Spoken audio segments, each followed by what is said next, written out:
Hi, I'm Cal Anderson, host of the Weekly Wrap. Hi, I'm Cal Anderson, host of the Weekly Wrap.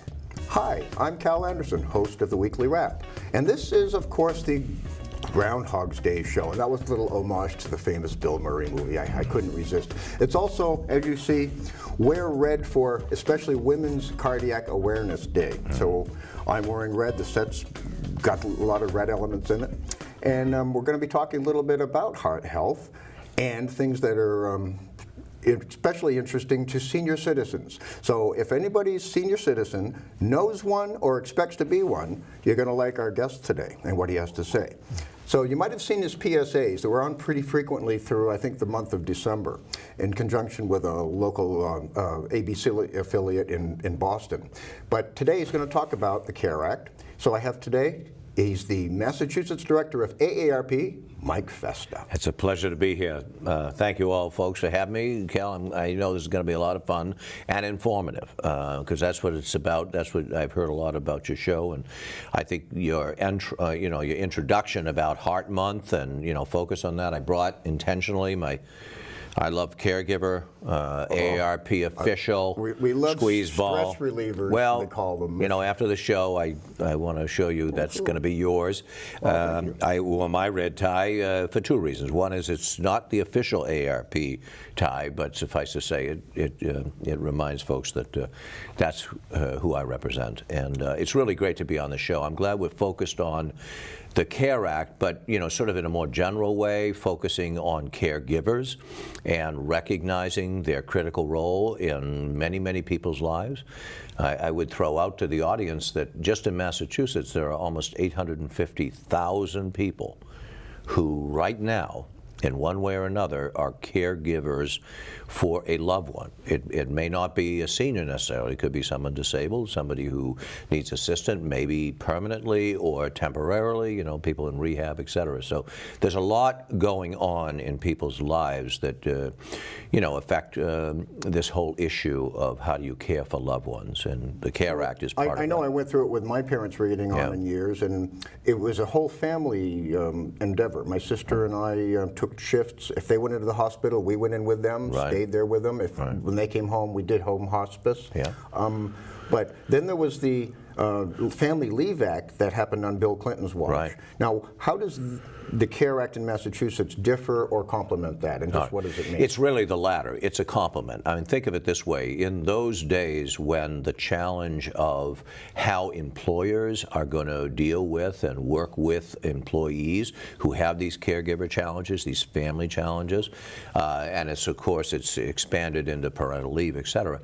This was a focus of the government saying these should be fundamental rights of employees, that if you've got a situation where there's a serious need to have leave in order to take care of a loved one, that the employer needs to both recognize that and to allow them to take a small period of time with compensation to take care of that loved one. The CARE Act is actually quite a different point. It's to acknowledge that at least up until last November, when this law went into effect in Massachusetts, it was not required of hospitals to ask upon admission to a hospital, the loved one or the patient, do you have a caregiver at home? Mm-hmm. And not even sort of broaching that question then led to the challenge that a lot of caregivers have, which is they may very well be in the room because it's often the daughter, it's often the spouse. However, the fact of the matter is that under the CARE Act, what they're doing is what the law says is hospitals need to record whether or not there is a caregiver in the picture, how to contact them, and then, most important, if the patient is being discharged back home, and there are either medical or nursing type needs that need to be addressed, and the caregiver is in the place of either providing it or arranging it, the hospital now has to, under the CARE Act, ensure that the caregiver is notified prior to discharge, reasonable period, 4 hours, whatever, enough time to make sure the caregiver is available, and then also to provide up to live demonstration if necessary, instructions on how to deal with some of these medical nurse-like functions. Before this law was in effect, and a study that was done by AARP nationally found that a surprising number, I mean a huge number of caregivers, maybe that was your experience, Cal, I don't know, were doing medication management, in some cases a PICC line to do intravenous, right, or needle administration, that whole thing about how do you take someone out of a wheelchair and move them onto the bed, etc. A lot of people were doing that and they were flying blind, frankly. They were just kind of using their own instincts. And the hospitals, of course, recognizing that it is in their interest anyway, they don't want to see that patient brought back. So you're saying that they're providing basic training for transferring, is what we call it, from well, that's one example. But the law says that prior to discharge, if there are in fact nursing-like or medical-type so it's really activities, for, continuing the, what do they call, ADA? Was it activities of daily living? But ADL, it's right, ADLs. But to make it, I mean, frankly, to put it in simplest terms, we want to be sure, and the hospitals want to be sure. This was a joint effort by the AARP and the hospital. We work together to make this law happen. So is this something that citizens can take upon themselves before they find themselves being admitted Yes, in fact, that's why I'm glad we're talking about it. Good. We have these We're little going to be putting some information if people want. Right. We're just piquing people's interest on this, by the way. We expect you to do your own research. Right, track us down. We'll have some information on how to contact us. Local nursings, and if anybody's got a social worker, I'm sure they're in the loop. Right, but keep this in mind. There are a couple of points I need to make it clear. This law applies only to acute care hospitals. It doesn't apply to a lot of other settings where, and the reason for that is that it's an understanding that this is a whole new adventure, right? I mean, this is a critical new way of doing business when it comes to hospitals, and we just want to be sure, frankly, that it is done well and done right, and it could very well expand into rehab centers and other places that are non-acute. That's really great. Yeah. Just in general, I've been a member because, of course, when you become you got the letter at 50, when you become a certain age, yeah, that's AARP right. I'm one of those. seems to track you down, and they start sending you things after a while after you join. They come up with bulletins, and there's interesting things in here like how to navigate and stay safe in your supermarket, because they have the whole things about germ-laden salad bars and avoid the sprouts. That was one takeaway. Yeah, and then my favorite this last summer was the article about the summer of '67, the summer of love. So there's all kinds of good reading that is just for. You were probably in Altamont, or if not there, the other but I place remember in upstate New York. About it. Yeah, you read about it. Yeah. Well, I have to say that you mentioned Groundhog Day. This is the 25th anniversary this year of Groundhog Day.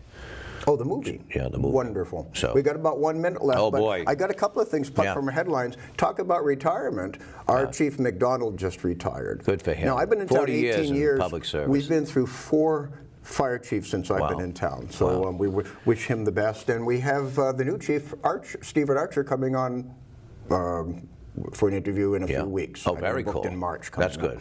Seniors, sought to seniors play their way to good health.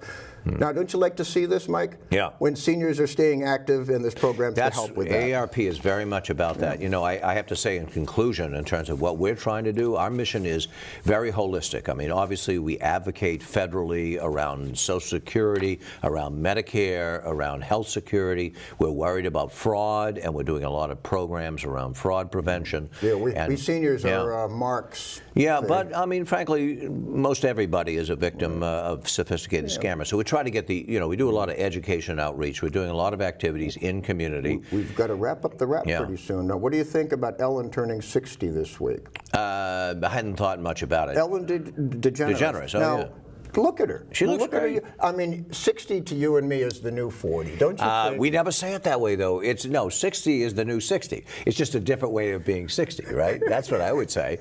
And hey, it would not be right being in the city of Lynn and being with you, not to say hi, Tom McGee, the new mayor. Don't you feel old Melrose. knowing that the blizzard of '78 is Lynn. what, 40 years old this week?